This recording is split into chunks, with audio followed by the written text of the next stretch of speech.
प्रभु यीशु मसीह के मधुर नाम में एक बार फिर से आप सबका स्वागत है।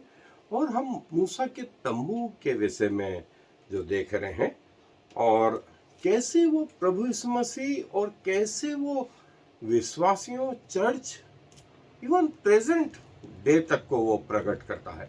और आज हम level of worship in the tabernacle of Moses, अलग अलग स्तर की जो है आराधना, जिसका वर्णन जो है ना भजन संहिता में भी है।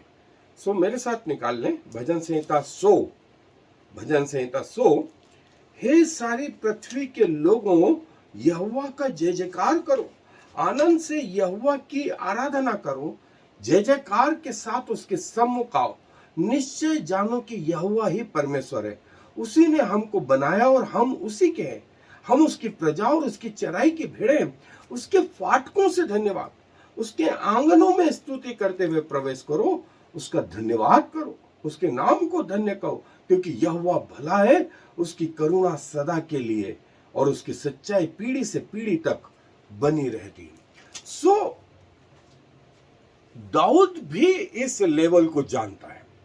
बाहरी आंगन में जो है शरीर उसको प्रेजेंट करता है। जो लोग शरीर से परमेश्वर की आराधना करते हैं, परमेश्वर उनको बाहरी आंगन तक सीमित रखता है। और जो प्राण से परमेश्वर की आराधना करते हैं, उसको वो पवित्र स्थान में आने देता है। और जो आत्मा से परमेश्वर की आराधना करते हैं, उनको वो महापवित्र स्थान में आने देता है। सो मनुष्य के लेवल अलग अलग हैं परमेश्वर को अप्रोच करने के।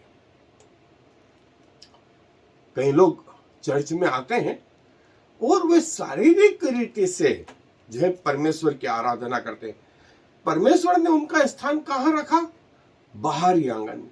कुछ लोग प्राणों से परमेश्वर की आराधना करते हैं और वो पवित्र स्थान में, और कुछ लोग आत्मा से वो महापवित्र स्थान में। और बाहरी आंगन में ढेर सारे लोग जो शरीर से आराधना करते हैं, वे बहुत सारे लोग, लेकिन एट ए टाइम, एक समय में सिर्फ 3 व्यक्ति पवित्र स्थान में, एक महायाजक और 2 याजक। एक वो लैंप का जो है केयर करता, दूसरी जो है वो भेंट की रोटी की टेबल की जो है वो उसकी केयर करता, और महायाजक ये सोने की वेदी के सामने यहां रहता। सो एट ए टाइम कितने? 3। और बाहर कितने हैं? बाहरी आंगन में 1000 से के लगभग याजक होते। और जो इनमें से परमेश्वर की आराधना और बढ़ करके करना चाहता, परमेश्वर उसको कहां आने देता? पवित्र स्थान में। और जो उससे भी बढ़कर परमेश्वर की आराधना करता, परमेश्वर उसको महापवित्र स्थान में आने देता। और ये देखिए किसमें प्रकट है? मूसा के तंबू में प्रकट है। कलीसिया के लिए ये एक मैसेज है। सो आए हम इसको डिटेल में देखें। ये वो लेवल ऑफ वर्शिप है। परमेश्वर की आराधना अलग अलग जो है उसका लेवल है। और जो बाहरी आंगन में है वो शरीर से, और जो पवित्र स्थान में है वो जो है उनके जीवन से, उनके प्राण से, और जो महापवित्र स्थान में वो पवित्र आत्मा की सहायता से है। सो देखें, जैसा मैंने बताया कि चर्च में लोग गए और अलग अलग लेवल के लोग हैं, ऐसा कहा गया। ऐसा सर्वे इंग्लैंड में हुआ, और इंग्लैंड में जो लोग चर्च में गए उनसे बाद में पूछा गया कि आज कहां से बाइबलें पढ़ी गई। सो आपको मालूम 50% से ज्यादा को ये नहीं मालूम था कि कहां से क्या प्रचार किया गया। वे थे चर्च में उपस्थित, शारीरिक रूप से वो चर्च में थे, लेकिन आत्मा कहीं और भटक रहा था। और ये बात आप जानते हैं और परमेश्वर जानता है। दूसरा जो स्तर था वो करीब 30 से 35% लोगों को एवरेज मालूम था। एवरेज मालूम था कि हाँ, पुराने नियम में से यहाँ से बाइबल पढ़ी गई, नए नियम में से यहाँ से पढ़ी गई, और पादरी साहब ने ये कहा।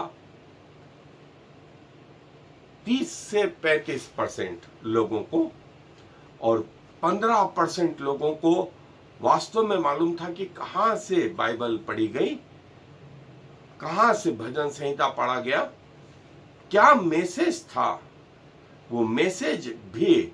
लेकिन कितने परसेंट लोग? मात्र 15%।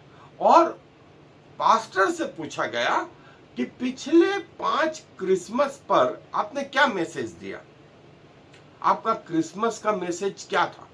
आपको ताजुब होगा, 98 to 99% पास्टर्स को ये जवाब देते नहीं बना, वे इसमें फेलियर रहे। परमेश्वर फिर से ये बोलता है, बाहरी आंगन में लोग हैं और बहुत सारे लोग हैं, वे चर्च तो आए हैं, लेकिन आराधना कैसी है? शारीरिक रूप से। आत्मा उनका कहीं की कहीं चला जाता है, आंखें बंद करते हैं और मालूम पड़ा कि जो मन है वो दुकानों में, शॉप्स में, मॉल में, घर में, यहां वहां घूम रहा, और जहां आमीन बोला फिर उन आमीन के साथ में आ गए। ये शारीरिक आराधना। और इससे बढ़कर के आगे प्राणों से प्रार्थना, आराधना, संडे की तैयारी सैटरडे से, संडे की तैयारी सैटरडे से, कि कल प्रभु का दिन है, मुझे आराधना करने जाना है, और वहां जाकर के चर्च में आकर के अपने ध्यान को कंट्रोल में रखना। प्रार्थना में क्या बोला जा रहा है, कौन से गीत गाए जा रहे हैं, कौन सा वचन पढ़ाया जा रहा है, और कहां से मैसेज आया है, ये सब एवरेज रीति से इनको मालूम रहता है। लेकिन कुछ एक लोग पूरा जीवन परमेश्वर की आराधना में लगाते हैं, तो परमेश्वर उनको वैसी आशीष देता है। जो शरीर से थे उनको शारीरिक आशीष, जो प्राण से थे उनको प्राणों की आशीष, और जो आत्मा से थे आत्मिक आशीष।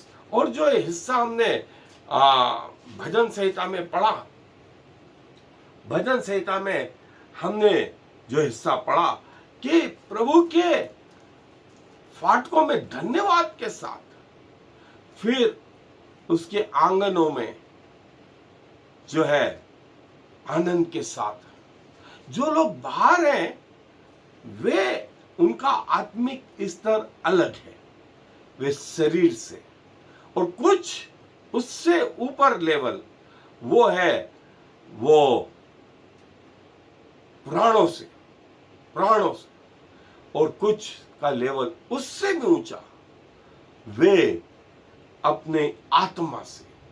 सो परमेश्वर का दर्शन या सीधे सीधे परमेश्वर के समीप, परमेश्वर के सामने जो है, ये अलग अलग आत्मा के या प्रार्थना के, आराधना के लेवल जो मूसा के तंबू से हमें बताते हैं।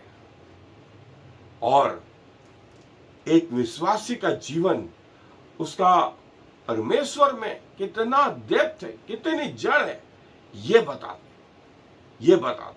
देखिए, यहां से एंट्री हुई थी बाहरी आंगन से, फिर सैक्रिफाइस, फिर ये क्लीनिंग, फिर ये वर्शिप, और ये फिर एनकाउंटर, ये आराधना का स्तर। और ये जो है, परमेश्वर ने कहा तुम्हारा शरीर मेरा मंदिर है।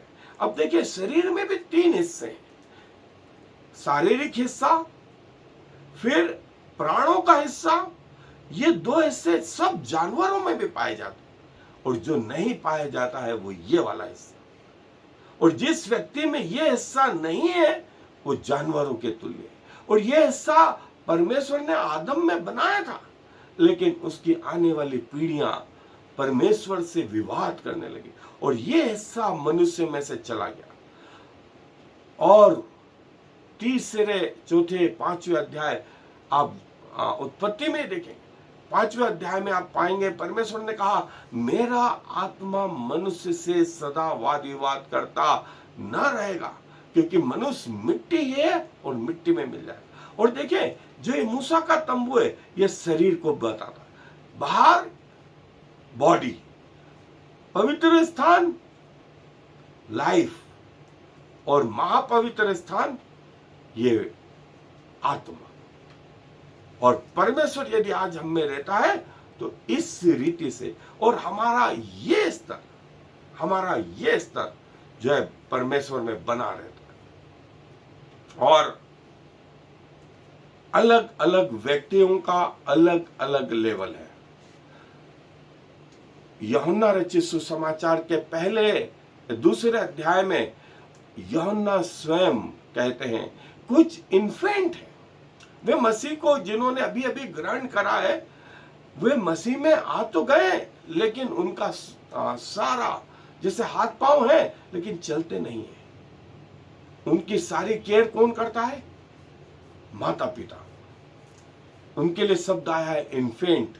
फिर उससे थोड़े से बड़े हुए 5-7 साल के हुए, उनके लिए जो शब्द आया हुआ है चिल्ड्रन।